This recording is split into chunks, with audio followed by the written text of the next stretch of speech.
Russia ইউক্রেনের মধ্যে চলমান সংঘাতের বর্তমান পরিস্থিতি আন্তর্জাতিক সম্প্রদায়ের জন্য গুরুতর উদ্বেগের বিষয়। গত কয়েকদিন ধরে রাশিয়া ইউক্রেনের বিভিন্ন অংশে ক্ষেপণাস্ত্র ও ড্রোন হামলা ব্যাপক হারে বাড়িয়েছে। বিশেষ করে ইউক্রেনের বিদ্যুৎ অবকাঠামোকে লক্ষ্য করে এই হামলা চালানো হয়েছে। প্রিভিরি শহরে একটি হোটেল ধ্বংস হয়ে যাওয়ায় 2 জনের মৃত্যু হয়েছে। এছাড়া জাপোরিজিয়া শহরে ইরানের ডিজাইন করা ড্রোন হামলায় আরও 2 জন প্রাণ হারিয়েছে। কিয়েভ অঞ্চলে ইউক্রেনের বিমান প্রতিরক্ষা বাহিনী প্রায় 15টি ড্রোন এবং বেশ কয়েকটি ক্ষেপণাস্ত্র ভূপাতিত করতে সক্ষম হয়েছে। যদিও রাশিয়ার হামলার তীব্রতা সামাল দিতে ইউক্রেনের বিমান প্রতিরক্ষা ব্যবস্থা মোতায়েন করা হয়েছে, তবুও কুলকিনারা করতে পারছে না ভলোদিমির জেলেনস্কির দেশ।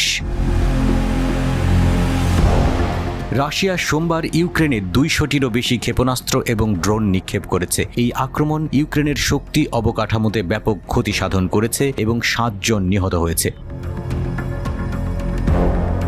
মার্কিন প্রেসিডেন্ট জো বাইডেন এই হামলাকে আপত্তিকর বলে নিন্দা করেছেন এবং ইউক্রেনের জনগণের প্রতি সহায়তার প্রতিশ্রুতি দিয়েছেন। বাইডেন বলেছেন যে রাশিয়া কখনোই ইউক্রেনে সফল হবে না এবং ইউক্রেনের জনগণের চেতনা কখনোই ভেঙে যাবে না। ইউক্রেনের প্রেসিডেন্ট ভলোদিমির জেলেনস্কি বলেছেন তিনি রাশিয়ার বিরুদ্ধে প্রতিশোধ গ্রহণ করবেন এবং শান্তি প্রতিষ্ঠার জন্য বিশ্ব নেতাদের সাথে আলোচনা করবেন। তিনি আরও জানিয়েছেন ইউক্রেন প্রথমবারের মতো দেশে উৎপাদিত ব্যালিস্টিক ক্ষেপণাস্ত্রের সফল পরীক্ষা চালিয়েছে। এই সফল পরীক্ষা ইউক্রেনের সামরিক সক্ষমতা বৃদ্ধি করেছে এবং দেশের প্রতিরক্ষা শক্তি আরও শক্তিশালী করেছে।